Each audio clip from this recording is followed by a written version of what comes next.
vamos dar início aqui a mais uma sessão, mais uma versão do Café Filosófico, que é um projeto que começou com o PET Filosofia. Nós estamos na segunda vez, né, que nós estamos propondo o Café Filosófico. No mês passado, quem teve a oportunidade de vir foi a professora Beatriz Porcel, que é da Argentina, que estava aqui para o Encontro Arendt e participou. E nesse Café Filosófico vamos ter aqui a presença da professora Maria Isabel do Monte, que aceitou. Obrigado, professora, pelo aceite aqui, tá? Já tem, peraí que ainda tem gente chegando. Ok, vamos começar então esse Café Filosófico, tá? A gente interrompe na hora que as cadeiras chegarem. Isso aí faz uma edição. Faz um cortezinho. Senão a gente vai demorar muito, tá? A gente só pedia já de uma vez colocar o celular no silencioso por causa da gravação, tá? Todos aí puderem colocar. E também uma outra coisa, gente, pedir encarecidamente evitar de sair e entrar na sala exatamente por causa da questão da filmagem, tá? Então, mais uma vez, agradecer a presença de todas e de todos nesse evento. Agradecer a presença dos professores aqui do Departamento de Filosofia, o professor Gerson, o professor Claudinei, que está aqui com a gente, né? O professor também Joaquim está aqui com a gente, né? Obrigado pela presença de todos vocês aqui, né? Dizer que é um evento da pós-graduação do mestrado de Filosofia em parceria com o pessoal do PET, né, que está aqui, né, na organização do evento, tá? Então, eu passo a palavra. Na verdade, vai ser um café. O primeiro momento vai ser essa apresentação da professora Limonde, depois os dois vão fazer a mediação de um debate, depois a gente vai abrir também para questionamentos de vocês. Então, pode ficar. Boa tarde. Só uma breve professora doutora Maria Isabel do Monte, possui graduação em Filosofia pela Universidade de São Paulo, mestrado em Filosofia pela Universidade de São Paulo, doutorado em Filosofia pela Universidade de São Paulo e pós-doutorado pela Universidade de São Paulo. Uma formação muito diversificada. Atualmente é professora adjunta da Universidade Federal do Paraná e membro de corpo editorial da Dois Pontos. É também autora de um livro, O Homem Excêntrico, Paixões e Virtudes, em Thomas Hobbes. Tem experiência na área de filosofia, com ênfase em história da filosofia, atuando principalmente nos seguintes temas: paixão, virtude, antropologia e moral. Bem-vinda. Muito obrigada. Eu que queria agradecer muito a oportunidade de estar aqui nessa sala cheia para falar de filosofia bem longe da minha moradia, né? É um prazer estar aqui, uma honra. Agradeço muito essa oportunidade. Eu resolvi aqui falar de um tema que vamos chamar assim, o maquiavelismo, né? O que eu estou chamando de maquiavelismo, né? O Maquiavel é um autor muito, muito conhecido, todos conhecem, né? E um autor que desde o início da modernidade, né, produziu uma enorme um tipo de reflexão sobre a política bastante inquieta e polêmica, né? Mas que foi aos poucos criando uma certa linguagem, vamos dizer assim, para falar da política, né? Quando eu digo maquiavelismo, é uma certa linguagem que acredito que a gente pode remontar ao Maquiavel e que foi se estabelecendo, né, no início da era moderna e foi de algum modo criando uma certa maneira de compreender o fenômeno político, né? Então, eu não vou falar propriamente de Maquiavel, mas na medida em que ele produziu esses efeitos, né, em que ele criou discípulos e uma certa maneira de pensar política. E basicamente, assim, o discípulo que me interessa aqui é David Hume, que é normalmente um autor muito pouco estudado no campo da filosofia política, né, sempre deixado de lado.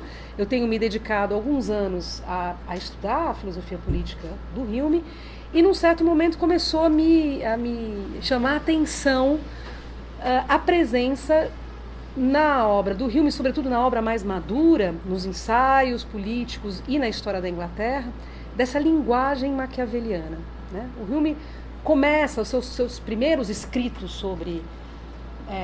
na verdade, são escritos sobre a lei natural e sobre o governo, já na sua obra de juventude, que é o Tratado da Natureza Humana, né?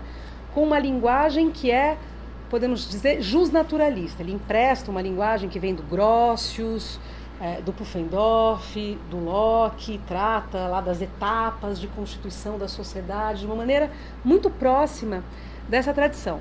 Mas já então oferecendo algumas resistências e algumas dissonâncias, né, em relação à cartilha da escola de Grotius, né, cuja linguagem, então, ele adota, né, e vai, de algum modo, infiltrando nessa linguagem o que eu estou chamando aqui de uma linguagem maquiaveliana, né? Então é sobre isso que eu quero falar. O que é esse maquiavelismo que a gente vê aparecer na obra do Hume, e depois, a partir da obra do Hume, eu acho que dá para ir, não vou tratar disso aqui hoje, mas dá para perseguir esse caminho, né? Ver depois em autores como Tocqueville, nos americanos, essa maneira de pensar que eu acho que dá para fazer remontar ao Maquiavel. A gente sabe que Maquiavel foi muito lido na Inglaterra, né? É um belo estudo do sujeito chamado Felix Rudd, que chama as várias faces do Maquiavel, em que ele vai mostrando como Maquiavel foi lido, relido, como ele vai aparecendo na filosofia política inglesa, com várias faces. Uma das faces é a do republicanismo, que é normalmente a face mais explorada, né? Mas a que eu quero explorar aqui é a face do Maquiavel realista político, né? Que é como a gente, digamos, uma das entradas do Maquiavel. O Maquiavel é um realista para falar da política. Que sentido a gente pode dar isso, né? Como que a gente pode entender esta maneira ou esta linguagem de falar da política? Mais precisamente, eu quero estabelecer, então, uma relação de parentesco entre Maquiavel e Hume, focando um pouquinho mais, né? O meu objeto, enquanto pensadores do que eu vou chamar aqui o ordenamento jurídico-político, né? Eu quero enfatizar esse termo jurídico-político, né? Que é como a escola da lei natural, que remonta a Grotius, pensa a política como uma instituição jurídica. E eu quero aqui defender a tese de que também Maquiavel, né, pensa o político na sua relação com o jurídico. E ele tem um modo de pensar essa relação que é diferente, que é alternativa em relação à escola da lei ou do direito natural, que remonta a Grotius, né? Bom, nessa tese que eu quero desenvolver aqui, né, nessa ideia, várias coisas parecem meio estranhas, né? E o primeiro ponto que pode soar inusitado é que Maquiavel seja um pensador do ordenamento jurídico, porque justamente Maquiavel normalmente é pensado como, apresentado como um pensador da política ou do político em estado puro, né? Encarou o fenômeno político, né? Não na autonomia do fenômeno político, não na sua relação com a moral, nem na sua relação muito menos na relação com o mundo jurídico, né? Mas, no entanto, eu vou insistir nisso, né? Há um estudioso de Maquiavel que chama Diego Quagliglione, que tem um livro que chama Maquiavel e la lingua della giurisprudencia, né? Em que ele Maquiavel fala, e mostra isso de maneira, acho que definitiva, né? Ele diz, Maquiavel fala a língua da jurisprudência, né? Que é o quê? É uma língua que está lá nos institutos, no digesto, uma língua dos manuais, né, de direito, né? Aqui Maquiavel se refere no preâmbulo dos discursos sobre a primeira década de Tito Livio para justificar o seu interesse pela história de Roma. Permitam-me citar essa passagem do início dos discursos em que o Maquiavel fala assim, cito, nos litígios civis que surgem entre cidadãos ou nas doenças nas quais os homens incorrem, sempre se recorre a julgamentos ou remédios que pelos antigos foram proferidos ou ordenados. Porque as leis civis nada mais são que sentenças proferidas pelos antigos jurisconsultos, Sentenças que, ordenadas, ensinam nossos jurisconsultos a julgar. Então, os digestos do Instituto são o quê? Sentenças, juízos dos antigos, que foram ordenadas, né? E que nos ensinam também a julgar as questões relativas aos litígios civis, né? Então, quero chamar a atenção para essa expressão, essas sentenças ordenadas que formam uma certa linguagem jurídica, né? Claro, não é a linguagem jurídica nos termos que a gente entende a partir do século XIX, quer dizer, o direito como um sistema fechado de leis sistemáticas, não é disso que se trata, é uma outra maneira de se aproximar justamente desse universo aí jurídico, né? E o que é esse universo jurídico? É aquilo que Maquiavel denomina a ordine, né? Que é um termo que ele usa com muita frequência ao longo da sua obra, né? A gente pode dizer que a ordine política, né? O ordenamento político, ou que eu estou chamando de jurídico político, porque é um ordenamento legal, né? É o seu objeto de investigação privilegiado, né? Disso que ele de que ele se ocupa no Príncipe com a ordem nova, com a ordem nova, como é que o Príncipe instaura uma ordem, é disso que ele se ocupa na história de Florença, com a história do ordenamento jurídico político de Florença ou de Roma nos discursos, né? Nós podemos dizer que a preocupação fundamental de Maquiavel é com as instituições políticas e sociais enquanto um modo de fazer leis e de produzir um ordenamento jurídico que estabilize e dê regras à ação humana na história, né? Essas regras são feitas pelos homens e são tanto mais reguladoras da ação, quanto mais elas se pautarem pelo conhecimento e pela experiência dos modos históricos de ordenação. Então, Maquiavel, enquanto um pensador político, é, ao mesmo tempo, um pensador da lei, né? Esses domínios não estão separados para ele como dois domínios distintos, dois territórios normativos distintos, como costuma, às vezes, se dizer, né? E, para se certificar disso, basta nós atentarmos, né, às passagens recorrentes em que Maquiavel associa as boas armas às boas leis, né? Associação que, segundo o Diego Quaglione, encontra-se nos institutos de Justiniano, né? O que mostra que a preocupação dele com a formação da autoridade política em seus aspectos militares, né, as boas armas, pela qual ele celebrizou, não está dissociada da tematização da eficácia jurídica dessa autoridade, né? Isto é, da sua capacidade de produzir e impor um ordenamento legal à cidade, à vida humana, né? Uma ordem, ordenar a cidade, né? Bom, que Hume seja um pensador da normatividade jurídica é algo menos polêmico, né?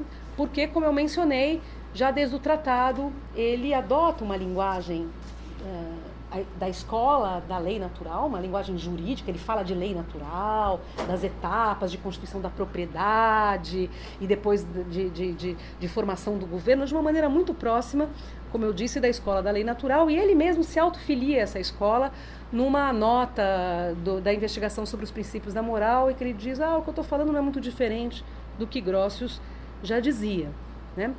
Mas o que não é tão evidente é que ele esteja falando desta ordem, né, desse ordenamento jurídico, político, numa chave maquiaveliana, né?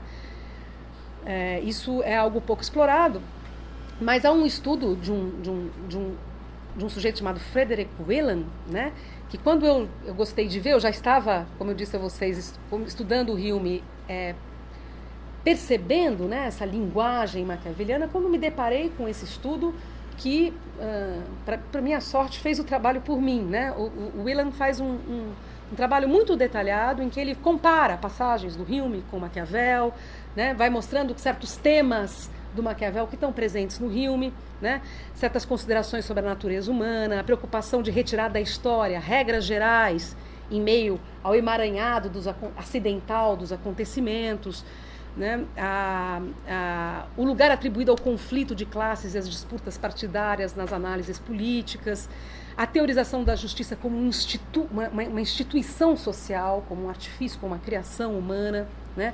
A atenção dada às estratégias da ação política, política externa, vários temas que o Whelan então vai mostrando que estão presentes lá no Hume, e ele denomina toda essa temática, ele dá esse nome de realismo político. O realismo político do Maquiavel a gente pode ver lá no Hume, né? Mas o Whelan, ele diz isso, né? E ao mesmo tempo diz algo de que eu discordo. Ele diz, mas Hume e Maquiavel discutem a lei muito brevemente. Eles falam, esse realismo político para ele, é normalmente assim que a gente usa esse termo, né? É a abordagem da política em estado puro, não em termos normativos, não em relação a esse domínio normativo da lei e da moral, né? E o Whelan segue essa trilha, ele diz, está presente esse realismo político e eles falam muito pouco da lei, né?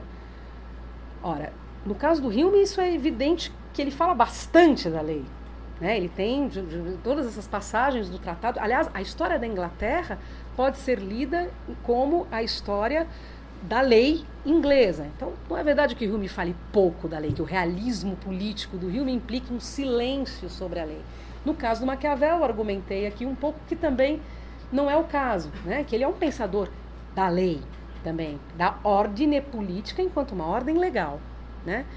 Então, justamente o que eu quero escapar é essa ideia de que o realismo político, eu vou adotar esse termo, mas eu não quero que a gente tome o realismo político como significando um tratamento da política digamos, que é não normativo, que não se preocupa com a norma da vida comum, né? Que é a lei.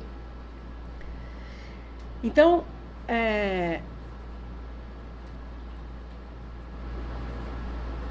a minha ideia, então, é isso, é mostrar, né, que essa linguagem maquiaveliana adentra a obra do Hume, né? E antes de prosseguir, eu queria só mostrar, na verdade, esse é o meu ponto principal, né? No que essa linguagem difere da linguagem justnaturalista, do modo justnaturalista. Por justnaturalismo eu estou entendendo a escola de Grotius, no início da modernidade, que por sua vez se filia a Cícero e tudo mais, mas os Grotius têm uma maneira muito particular de falar da lei, que tem muita influência no mundo moderno, né? Do século XVII e XVIII, na Alemanha, na França e na Inglaterra, a linguagem jurídica toda remontava nas escolas jurídicas, nas universidades, remontava sempre essa linguagem do Grotius, do Pufendorf, né?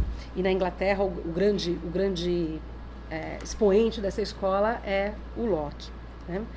Então, estabelecer um pouquinho um contraste entre o que é essa linguagem maquiaveliana e essa linguagem grossiana ou justnaturalista, né?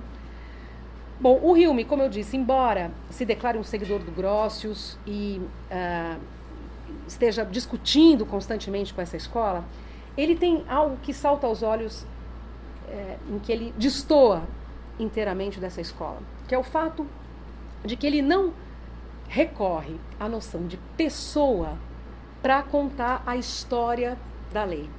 Porque algo que é normalmente lembrado como uma herança do Grotius é a ideia de, a gente costuma chamar de direito subjetivo, de pensar o direito em termos subjetivos. O que isso quer dizer, né? O Grotius, no começo lá do Direito de Guerra e Paz, no capítulo 1, retoma vários sentidos do direito, ius, e diz, e tem um novo que eu quero atribuir um novo sentido que eu quero atribuir a essa noção, que é o quê? É pensar o direito como uma qualidade da pessoa. Pessoa tem um ius, tem um direito, né? Por exemplo, o direito à sua própria vida, o direito à sua liberdade, né?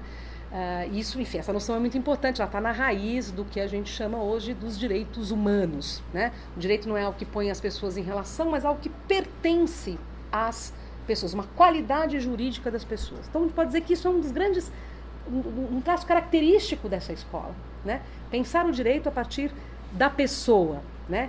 E essa definição, né, que a gente chama de subjetiva do direito, porque pertence ao sujeito, né? Ela vai ser explorada depois por Pufendorf para pensar uma história do direito a partir da relação que ele estabelece que Pufendorf estabelece entre a pessoa e o que ele chama de entes morais, né? Que são o quê? Os efeitos jurídicos da ação da pessoa, né?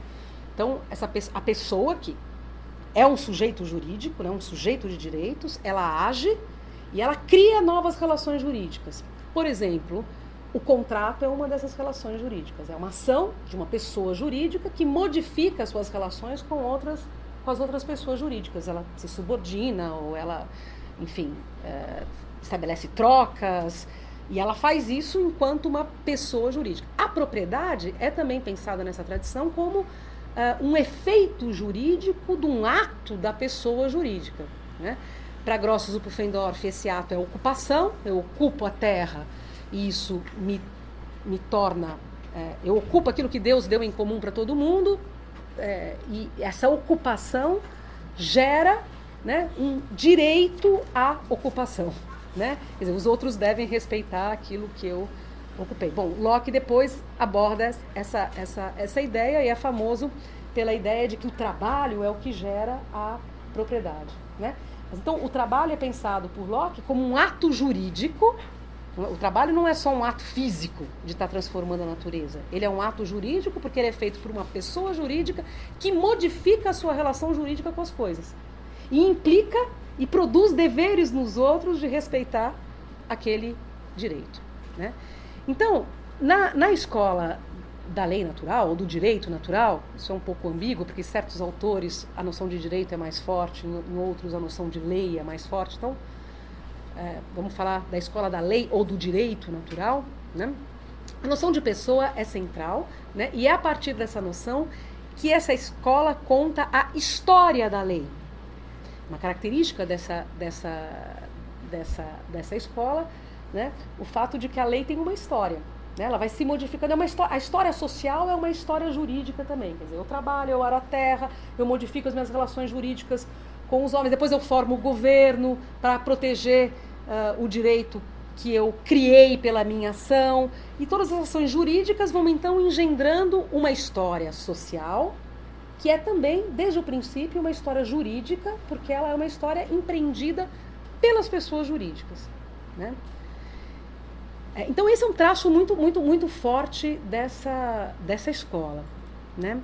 E salta aos olhos que o Hume não apenas não recorre à noção de pessoa como ponto de partida para contar a história das relações de propriedade, como pelo menos em 2 ocasiões do Tratado da Natureza Humana, ele critica explicitamente o recurso a essa noção para explicar um determinado conteúdo jurídico, né?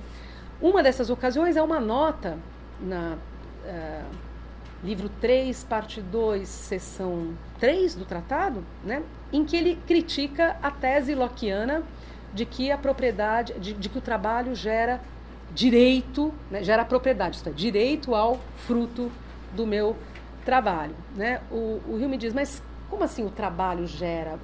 A crítica que ele faz é basicamente dizer o seguinte: isso supõe que eu já tenha um direito sobre mim mesmo. Mas de onde que apareceu esse... Porque o Locke explica dessa maneira, né? Por que eu tenho direito ao produto do meu trabalho? Porque o meu trabalho é uma ação minha, da minha pessoa, eu tenho direito à minha pessoa e, portanto, o produto do meu trabalho é uma extensão da minha pessoa, né? E o Hume diz, bom, mas da onde que eu tirei o direito à minha pessoa? Da onde que apareceu esse conteúdo jurídico? Locke pressupõe isso, mas não explica de onde vem esse direito pertencente à pessoa. É claro que aqui ele está fazendo uma crítica a Locke, em especial, mas essa crítica incide sobre a escola da lei natural como um todo, né? Em outro que tem por característica justamente pensar toda a história do direito a partir do direito que a pessoa tem sobre si mesma e sobre seus atos, né? Em outra ocasião no tratado, o Hume critica a definição clássica da justiça, como que está lá nos institutos, né, que é bem conhecida, a vontade constante e perpétua de dar a cada um o seu direito, né? Ele diz, Hume, que essa definição não é boa porque ela supõe que existam tais coisas como o direito e a propriedade independentemente da justiça e de maneira antecedente. Basicamente o que ele está dizendo é o seguinte: sempre supõe que já existe algo como direito. Eu tenho direito a isto ou aquilo, como se ele fosse dado, mas não se explica como se chegou a... qual é a gênese mesmo desse conteúdo normativo jurídico que é ter direito a isto ou aquilo. Né? O que ele está criticando é todo mundo pressupõe que esse direito está dado, conta a história de transformação desses direitos a partir de um direito pressuposto na pessoa jurídica, mas não explica, não dá a gênese desse conteúdo normativo. Um parênteses, antes de prosseguir, eu diria que a filosofia do Hume ela é toda voltada para... está o tempo todo preocupado com a gênese das normas, né? Tanto na sua epistemologia, como na sua moral, como no seu pensamento jurídico-político, né? Em mostrar como é que, num certo momento, um valor aparece a partir dos fatos, ou a partir da história nua e crua, como é que uma norma jurídica aparece enquanto tal e ganha o seu sentido normativo de maneira que as pessoas entendem que é necessário respeitar aquela norma e aquela regra. Né?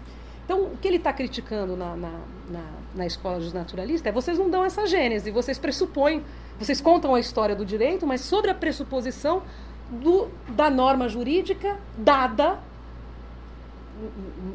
por natureza na forma do direito que a pessoa tem a si mesma e aos seus atos. Né? E então o que eu estou querendo defender é que o Hume elabora então um projeto alternativo para pensar a história da lei, né? Para pensar a gênese da lei e da normatividade prática em geral, né? Em especial no que concerne aqui a normatividade jurídica, né?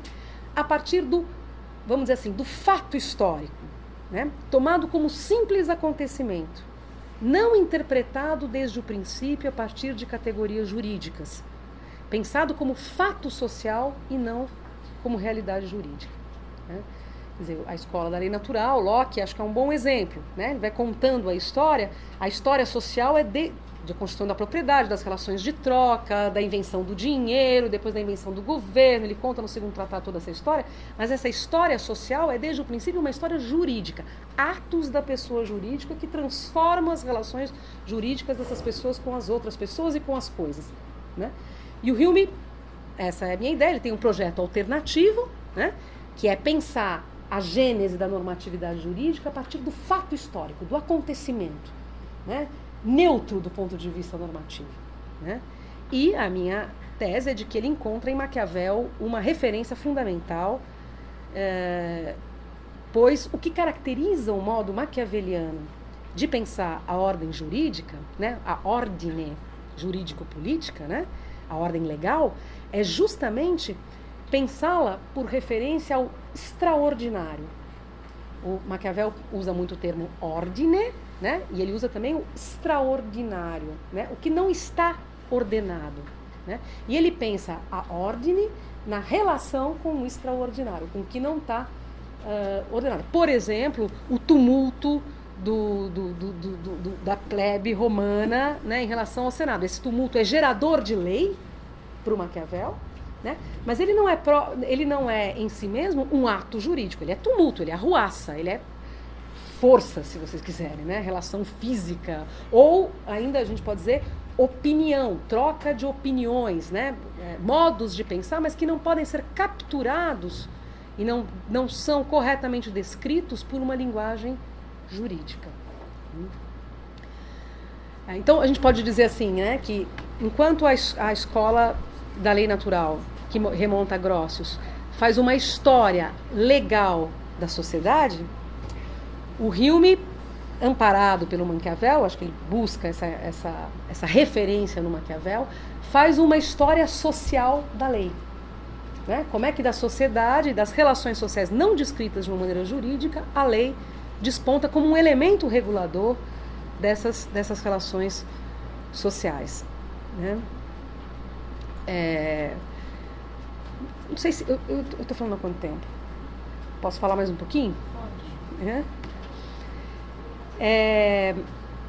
O contraste entre o maquiavelismo, né, e o justnaturalismo, desse ponto de vista que eu estou aqui esboçando, né, esse contraste, né, ele fica evidente quando a gente observa a teoria da autoridade do Maquiavel. Né, e que tem... É aqui que a gente vê a influência do Maquiavel sobre o Hume de maneira clara, né, na sua teoria da autoridade. né?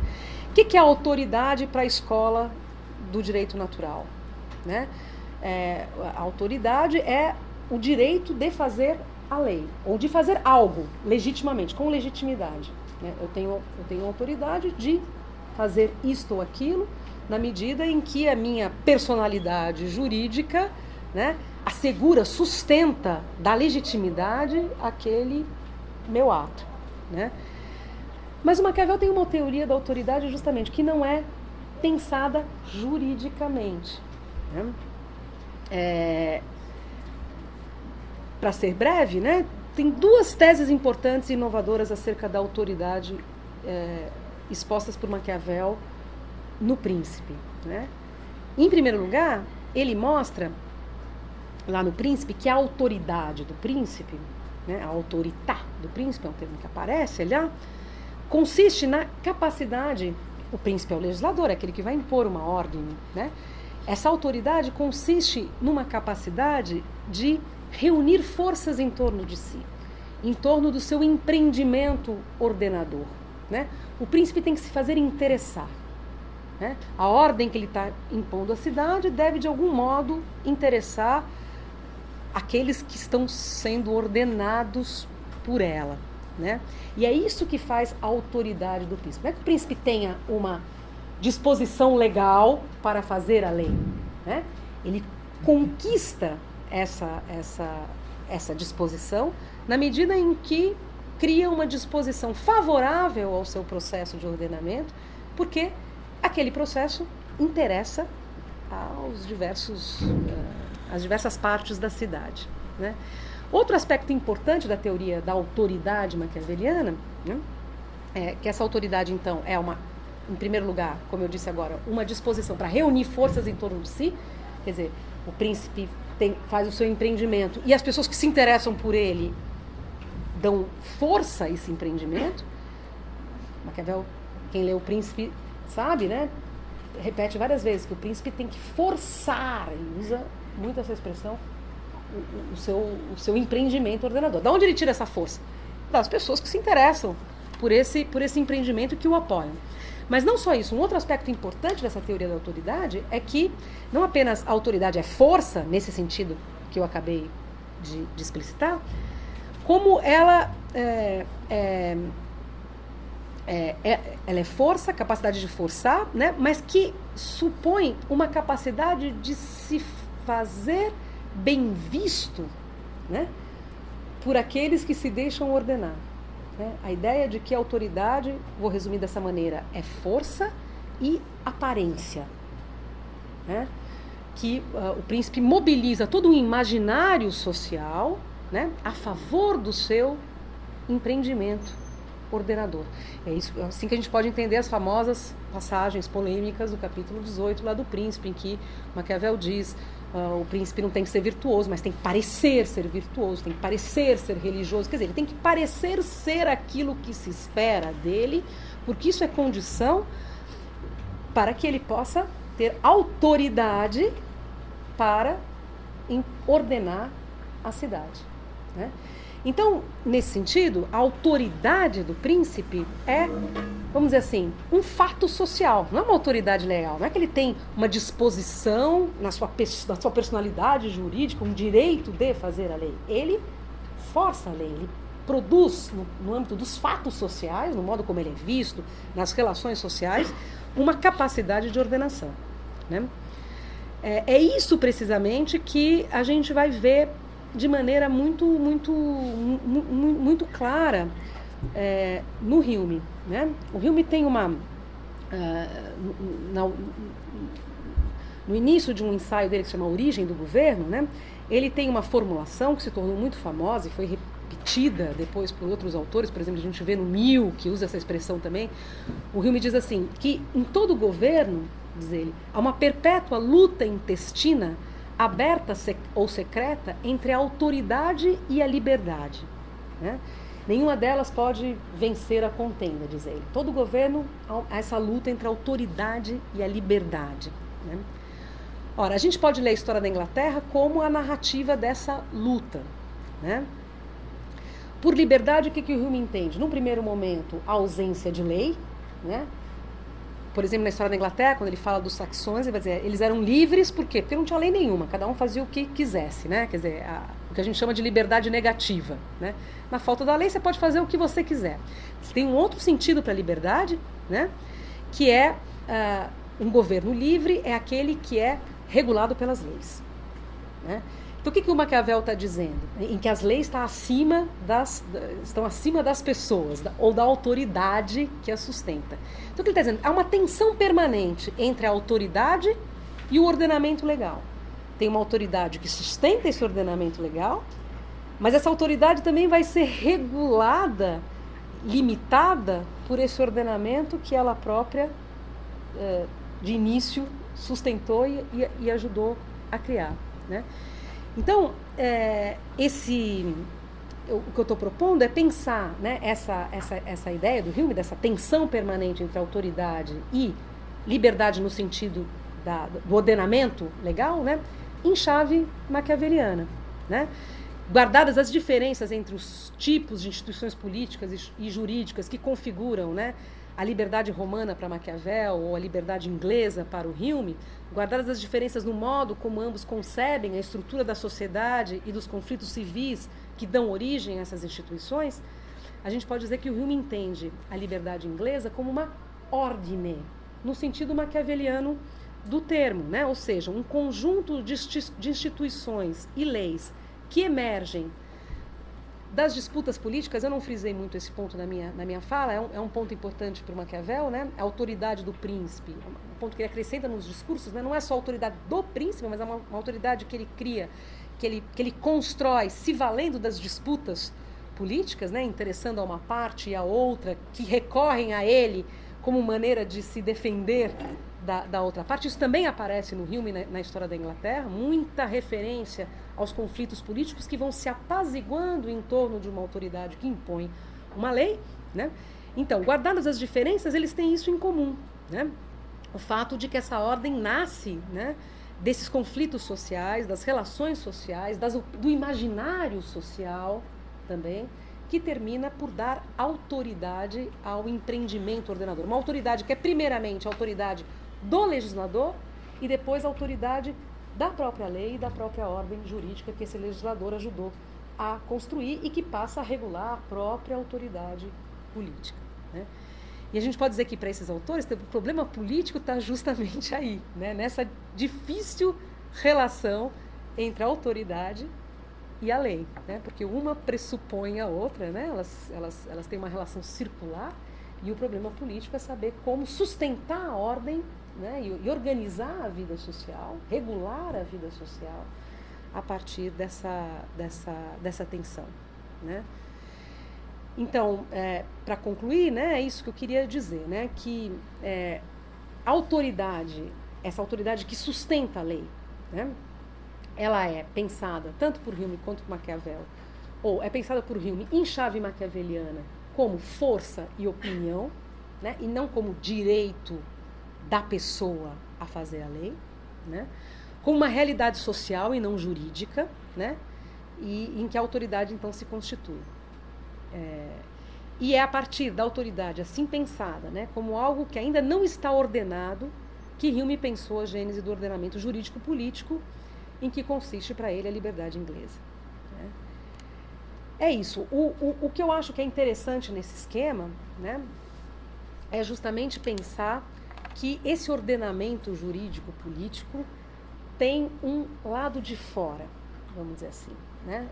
A questão da linguagem jusnaturalista, né, é que quando a gente já pensa a sociedade como e a sua história a partir de uma linguagem jurídica legal, né? Então, não há lado de fora dessa ordem legal. Tudo que eu faço pode ser descrito em termos de é legítimo, não é legítimo, pode ou não pode fazer. Enquanto que o Hume e Maquiavel permitem é pensar esse ordenamento jurídico-político a partir do que ficou do lado de fora dele. Os desejos, as paixões, o meu interesse por ele ou não, a minha força para resistir ou não, ou acatar esse ordenamento jurídico, e assim vai, né? Eu acho que é isso que é um elemento interessante para resgatar nesses autores para a gente pensar, ainda hoje, a nossa relação com o Estado e com como a gente pensa hoje, né, a ordem, o ordenamento jurídico político, é o que a gente chama hoje de Estado. Isso não está no vocabulário nem do Maquiavel, nem do Hume, mas tem outros autores do período, como o Hobbes, por exemplo, que permitem pensar esse ordenamento jurídico político nos termos do Estado. E também o que me interessa no Hobbes é justamente essa possibilidade, também, de uma outra maneira, eu só vou indicar isso, mas não vou desenvolver esse ponto, também ele pensa esse ordenamento jurídico político na relação com o quê? Com as relações de força, com as opiniões, com os desejos, com a guerra, com o que eu estou chamando aqui do lado de fora desse ordenamento jurídico político, né? Então, a minha proposta é convidá-los a pensar assim, né, a ordem jurídico-política. Acho que aqui a gente tem uma vertente da modernidade que, a gente pode depois discutir isso melhor, abrindo aqui para o café, né, para a intervenção de vocês, a mim me parece mais interessante, né? Mas isso eu deixo para desenvolver na nossa conversa. Obrigada pela atenção e estou aberta aqui para conversar com vocês sobre esse tema que eu introduzi aqui.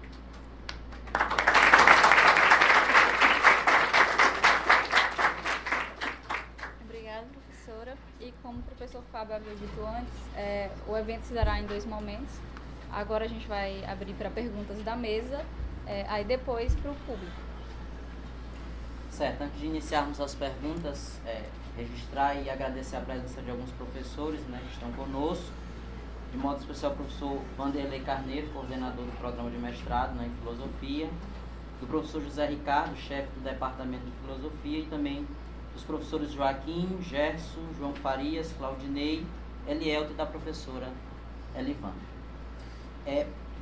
Para iniciar esse nosso momento de perguntas, a primeira pergunta que eu tenho a partir dessa reflexão que foi proposta, desse maquiavelismo de Hume, é como essa tentativa de subversão da linguagem naturalista que Hume emprega, que Hume se propõe, como ela influencia hoje a nova escola do direito natural, de modo especial John Finnis, porque ao lermos a obra de John Finnis, a gente percebe que parece que ele não está partindo da escola de Grotius para pensar uma nova teoria do direito natural, mas ele está partindo exatamente de toda essa subversão que o Hume está fazendo. Então, a primeira pergunta é exatamente como você lê, né, essa relação entre a influência do Hume, dessa tentativa do Hume, com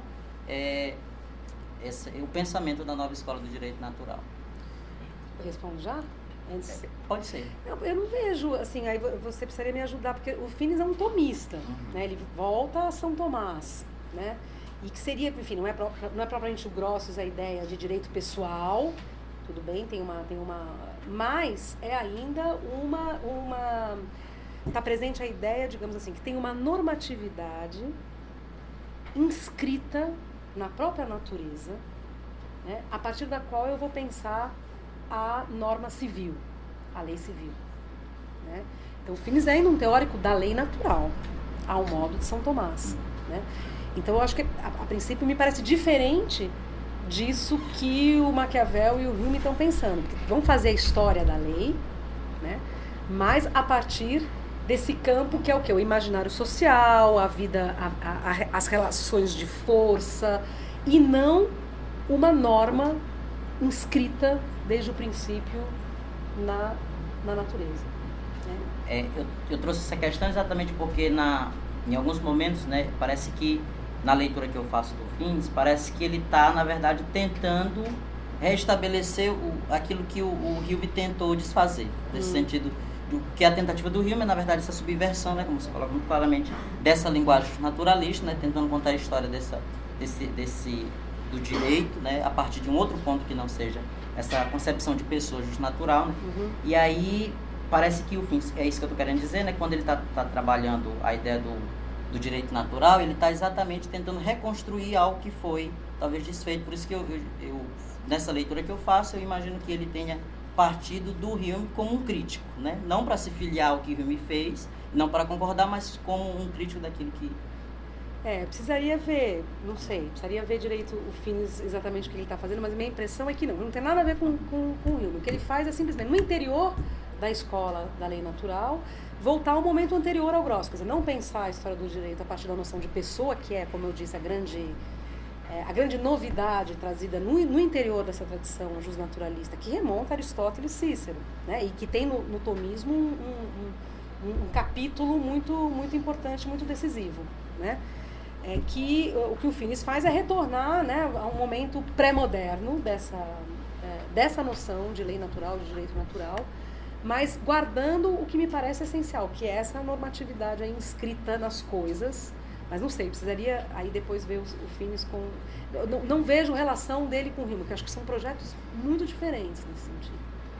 Certo, obrigado, professor.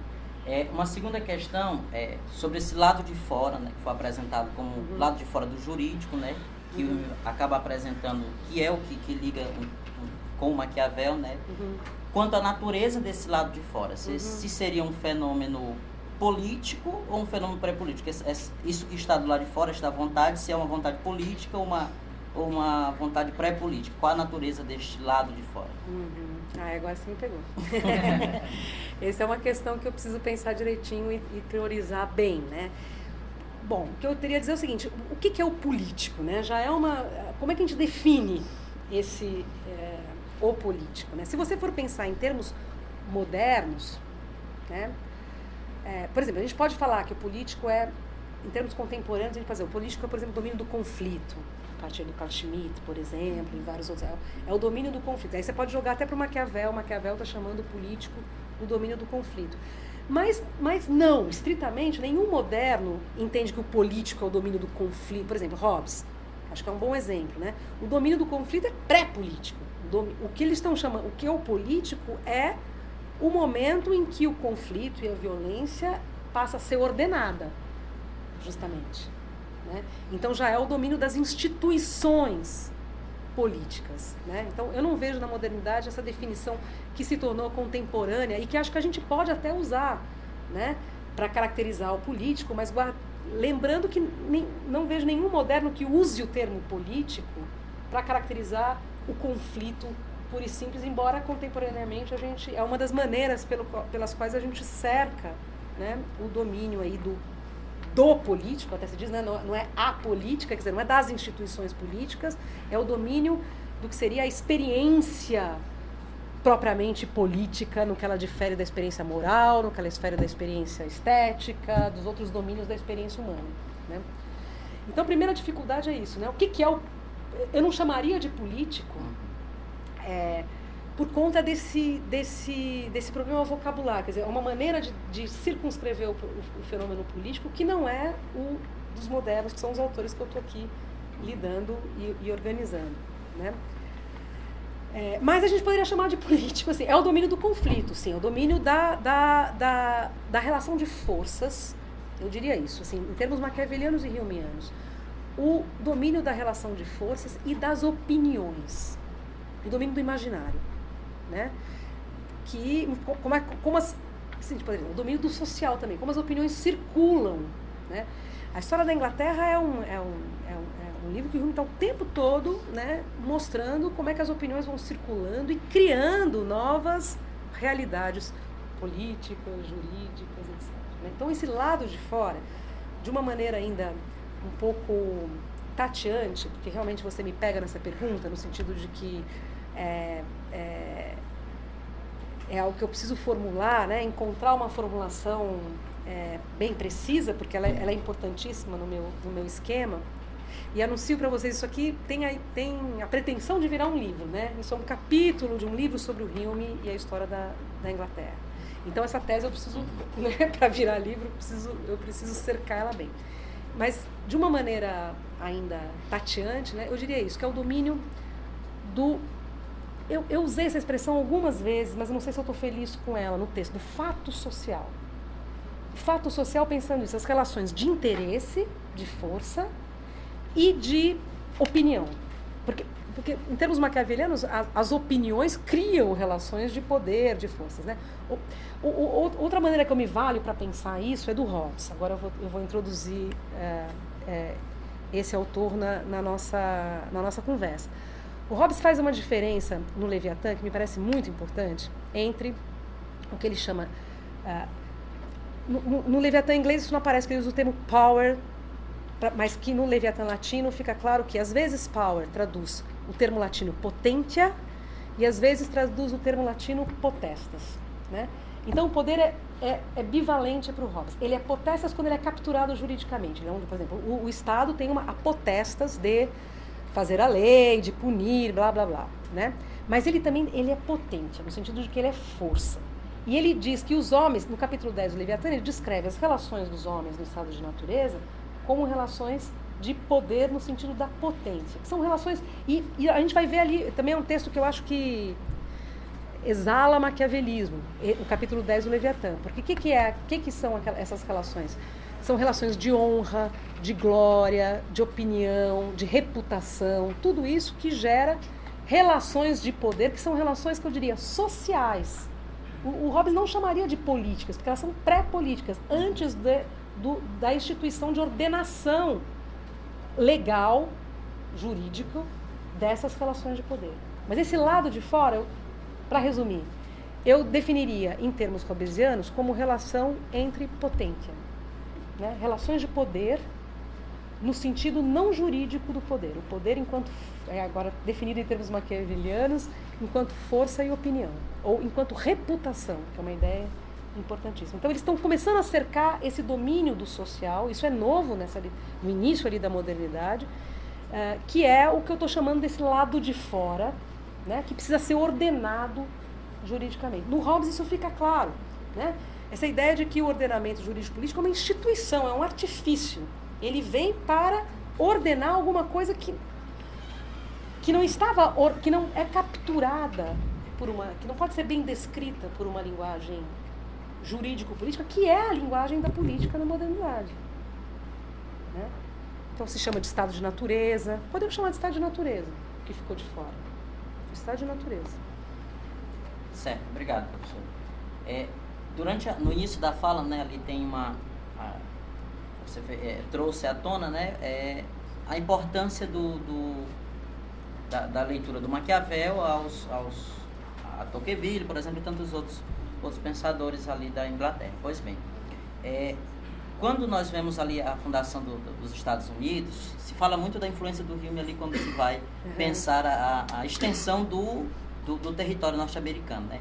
E aí, trazendo à tona o conceito de autoridade do Maquiavel, que é algo que também, como foi apresentado na exposição, é algo que aproxima os dois, nós também, talvez aqui pudesse ser dito que era uma influência muito mais de Maquiavel nesse princípio do que nesse princípio da fundação norte-americana do que do próprio Hume, então, do Hume, então dos dois nesse sentido, né? Porque ao tomar como base a ideia de Maquiavel, de Hume, de que um Estado, apesar de sua extensão, ele não está fadado, como diria Montesquieu, a corrupção e a ingovernabilidade, ao tomar isso como ponto de partida em Hume, talvez o que eu enxergo provavelmente é uma semelhança com o conceito de autoridade, que é do Maquiavel. Então a pergunta é exatamente essa: se seria correto afirmar que muito mais do que uma influência apenas de Hume, nesse princípio, a gente poderia falar também de uma influência de Maquiavel. Essa que é a minha tese, quer dizer, uma influência de Maquiavel que passa pelo Hume.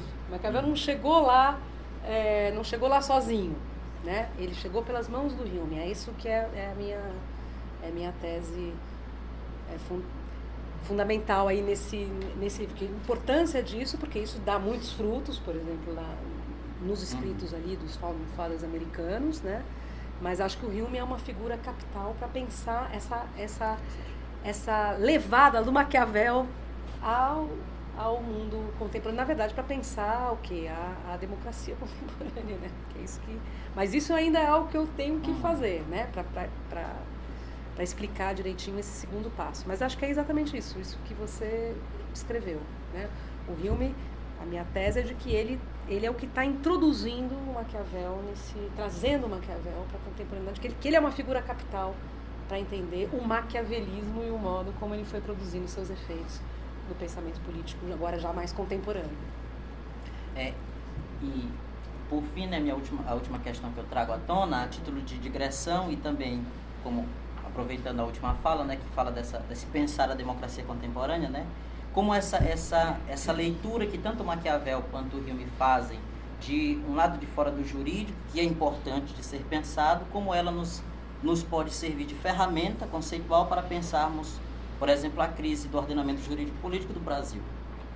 Então, estamos diante de muitos autores, né, já falam dessa crise, né, de um ordenamento jurídico a partir de vontades pessoais, etc. E aí cada um elenca os seus fatores, e aí como essa leitura, tanto do Maquiavel quanto do Hume, poderia nos servir de uma ferramenta conceitual para pensarmos exatamente essa crise. Eu acho que dá para a gente pensar essa crise, podemos dar bem esse termo, como uma crise da autoridade do Estado, né? O Estado brasileiro é um Estado sem autoridade, né? Tá desacreditado, né? Por várias razões. Há aquelas que agora, nos últimos capítulos da nossa história, se acrescentaram, né? Mas isso é são só novos capítulos de uma falta de autoridade que remonta, enfim, talvez aos primórdios da vida brasileira, né? E acho que a gente pode pensar essa autoridade, né? Nesse sentido, quer dizer, a incapacidade que o Estado brasileiro tem de se fazer interessar. Eu até poderia usar aqui, eu prometi que ia falar um pouquinho de representação política, né? Não falei, mas até de se fazer representar, esse é um termo que o Hobbes traz à tona, né? O Estado deve representar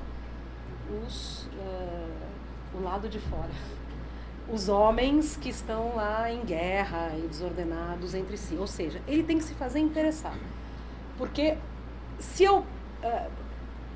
acho que o Hobbes ajuda a pensar isso bem, né? Eu posso, como esse mundo jurídico tem um lado de fora, eu posso a qualquer momento sair fora dele.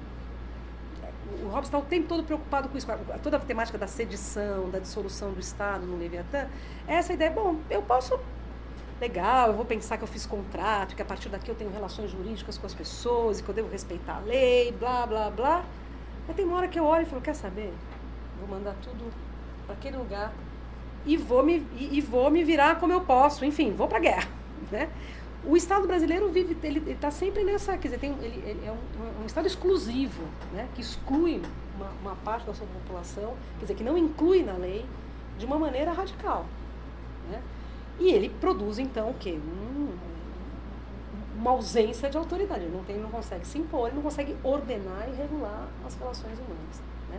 Isso, claro, essa crise se agudiza agora no presente, né, em que ele, de algum modo, se escancara que as leis podem, enfim, que elas não podem fazer o que elas quiserem de acordo com os interesses daqueles que a ordenam, né, e vai de algum modo desinteressando as pessoas de fazer parte desse jogo. Então, acho que a gente tem um esquema para pensar, mas pensando assim, a partir do lado de fora, que não é um problema, não é uma crise de legitimidade, porque o Estado não está respeitando os direitos, é porque ele não interessa as pessoas, né? É porque ele cria paixões que vão no sentido contrário ao do ordenamento, né? O Hume diria as paixões violentas e não as paixões calmas, que se deixam ordenar. Obrigado. Muito obrigada pelas questões, foram muito boas e produtivas. Obrigada. Antes de abrir o público, eu tenho uma pergunta, que ela é baseada em um momento do texto onde a senhora fala que Hume se preocupa com um caráter histórico para dar base ao ordenamento jurídico. Uhum.